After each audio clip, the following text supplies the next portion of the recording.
Hey everyone, it's Michael GoosebumpsFan. I hope you're doing well today. I have a review here for the episode 5 of the Goosebumps 2023 remake, reboot, whatever, who cares, show on Hulu/Disney Plus. Now, this came out the same day as the first 4 episodes, October 13th, 2023, and it took me about a week to finally get around to it. I didn't watch it until the Thursday of last week when when the new episode was going to drop at like 11 o'clock that night for episode 6, and I just kept putting it off. And every time I'd pick up the review, or the remote, excuse me, to be able to watch this movie, or this episode, I would immediately get put off by it, and just decide, nope, my fingers reflexively holding the remote would say no, and would like exit out. I did that a couple of times, as a matter of fact, where it's just like my thumb just magically went to the home button on the Prime Video, Fire Stick, whatever, and I just kept ditching out, if I'm being honest with you. As many of you know who have probably watched the previous 4 reviews, I'm not a fan of this show. Episode 4 stepped the game up in a couple of departments, but not like massively, not to save the show. Still gave it a poor review too, underneath average, so on and so on. But the first 3 episodes of the show were awful. They were truly awful. Everything that could have been bad with this Goosebumps show basically was bad.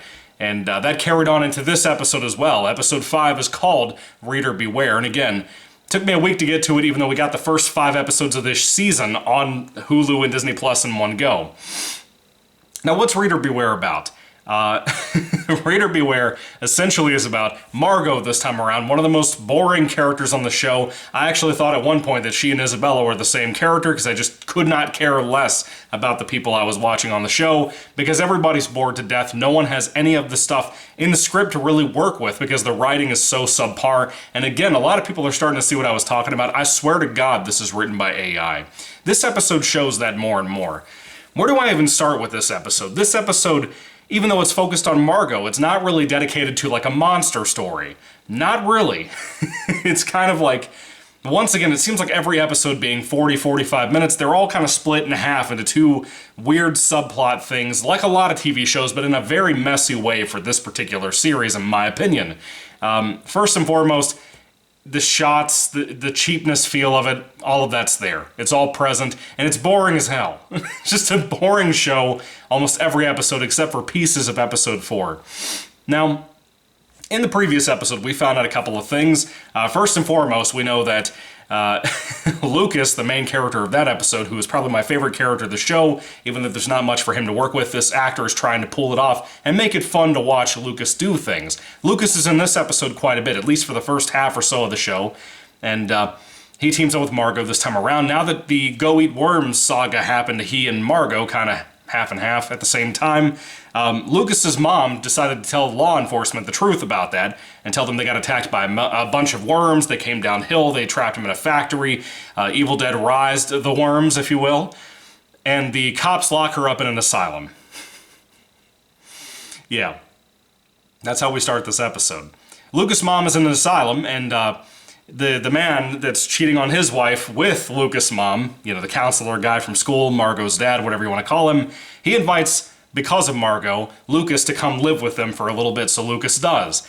And poor Lucas, man, he gets caught in so many awkward, horrible family drama situations because, wouldn't you know, while he's there with Margot and her dad, Margot's mom happens to come back in the picture, who knew all of these different parents back when they were all in school in 1993, where the ghost who's possessing Justin Long's character is it Harry Biddle, I think? It's like 1 letter off from being the word diddle, which is weird in a Goosebumps children's show.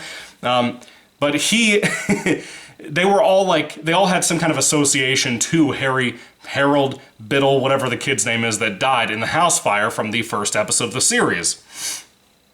Now, Margot learns more and more about that in this episode because Justin Long's character, their English teacher, hands her a scrapbook that at one point kind of teleports her back in time to 1993 to suffer through some flashbacks of some wannabe 1993 nonsense, and then finding out some kind of elements about what happened to Harold Biddle, whatever his name is. I hate the kid's name, it's stupid.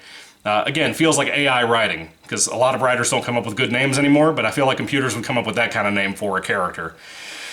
It's not even a Goosebump thing, as far as I know. Is Harry Biddle even a character in Goosebumps books? I've read pretty much every single one. I don't think I've ever seen that name. Maybe I'm nuts. Maybe it's a Give Yourself Goosebumps reference. I don't know.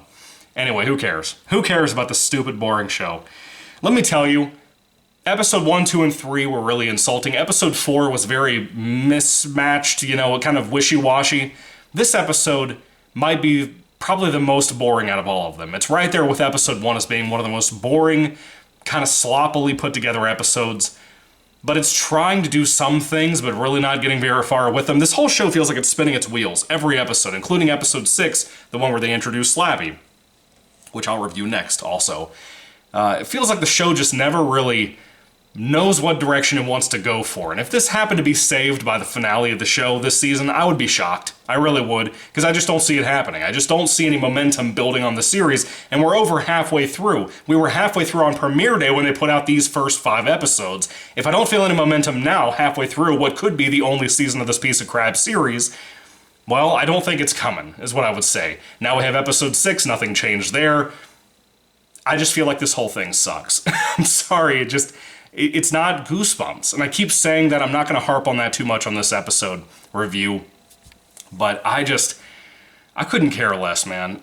This episode is so focused on the drama now between the parents that were cheating. And like Margot's mom and dad talking about how he's cheating on the mom and the mom didn't know until she came back now. There's so much focus on that. Then the mom goes to see Lucas' mom in the asylum. Like there's so much garbage in here that I just could not possibly care about less for a Goosebumps TV series. I will go with, once again, the same thing everybody else keeps saying. This is Riverdale crap. This is teen CW crap. And CW wasn't always bad, mind you. Arrow seasons 1, 2, and 5 were really good. 3 was okay. And that's where I stopped. I tried episode 6 and I gave up. Flash season 1 was really good. Flash season 3 was pretty good. You had a lot of good stuff on CW once upon a time. Supernatural, the first 4 or 5 seasons. Excellent.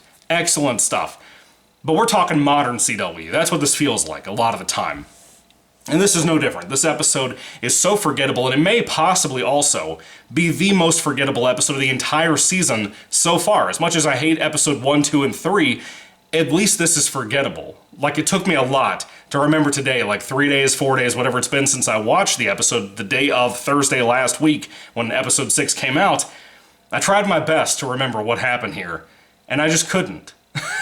I couldn't. I had to sit down and read a summary again of what happened, and then it kind of sparked my memory of whatever my brain tried to delete from this piece of crap, because I'm at the age, once I said in previous reviews I mentioned the fact that I'm at an age where a lot of things just don't stay in my brain, because if they suck, if I don't care about them, whatever, my brain deletes it. There's no point for that to be stuck in my brain at all. This episode is the best example of this entire season that has sucked so bad and been such a, what BD Horror calls on his channel, my friend, filler as an episode, that my brain just didn't care. I was watching this the entire time, all the way through the episode, and I struggled. I had my eyes on the TV, and I struggled. Not to stay awake, just to be, conscious, I would say. With all that being said, though, the writing is bad, the acting is poor, except for everybody except for Lucas, I would say. The young actor playing him, I'm telling you, is going to go places one day. That's a very talented guy from what I can tell. Cinematography is okay. Still feels cheap. The sets feel cheap. All the places we go in this episode about talking here and talking there and talking here and talking there, that's all boring too. The writing for characters it's just non-existent. The little bit of CGI you get in the episode, which is not much this time around, they spent so much money on episode 4, they probably couldn't put enough money and budget into this one. No surprise there, it's Disney. Have you seen Disney Plus shows? It seems like it's very common from what I've experienced already with things like Star Wars Tales of the Jedi, which I was looking forward to. And I'm just like, good God, how do you make Qui-Gon Jinn, Ahsoka, and Count Dooku all boring? If you're a fan, you know where I'm going with that. I don't care. I don't care. The CGI is bad, and the music is bad again. It's just modern garbage. That's all it is. Not even good garbage, With all that being said, I don't have anything else to tell you about this episode. By the end of the episode, with the other half of it, we kind of have the other kids like Isaiah, James, all of them, come back to fruition, and the main focus of the show with our other characters like Margot and Lucas, and they're all kind of together by the end of the episode, and they start finding out that their parents may have murdered Harry Biddle, Harry Diddle, whatever his name is.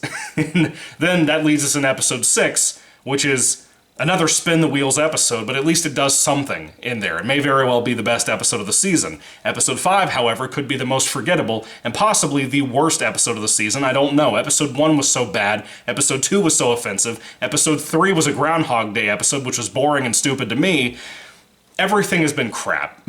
I'm sorry, it just has been. I could not possibly care less. I could not look you in the eye more in person or here on the camera or wherever you would like to go and tell you I could not care less about this stupid, boring, AI clearly written show that's not Goosebumps. And it has no focus on monsters in this episode, really. This Harry Biddle kid just doesn't have anything going for him as a monster or a villain or whatever. This show sucks.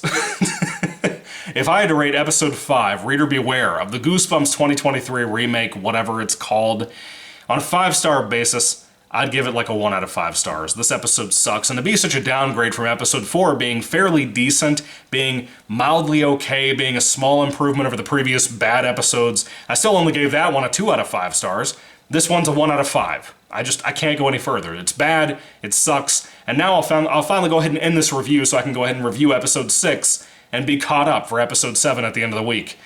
Anyway, I'm sorry for all the delays in all these videos. You guys might have been waiting around, maybe you haven't, I don't know. But remember, too, to put some questions in my previous video for the Q&A that I'm putting out for Halloween. You gotta put it in the comment section of that video, not this one, and then I'll have the Halloween day release of the Q&A.